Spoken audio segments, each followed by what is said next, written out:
Hello दोस्तों, मेरा नाम अमृत बसंतर है। तो दोस्तों, आप लोग को भी ऐसा मैसेजेस आया होगा तो आपको डरना नहीं है। ये डरने वाले कुछ भी चीज़ नहीं है।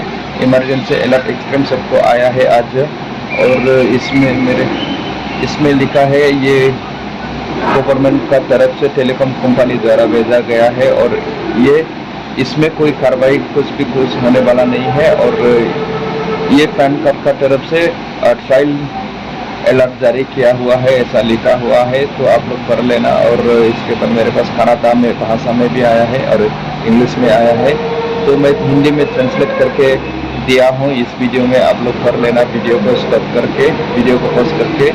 तो इसमें डरने वाले कोई बात नहीं है, सबको आ रहा है। तो आप सिंपली इसको ओके में क्लिक कर देना है, बस आपका काम हो गया। और इसमें डरने का कोई कुछ भी बड़ी बात नहीं है। तो इमरजेंसी अलर्ट सबको आया है। तो थैंक यू दोस्तों।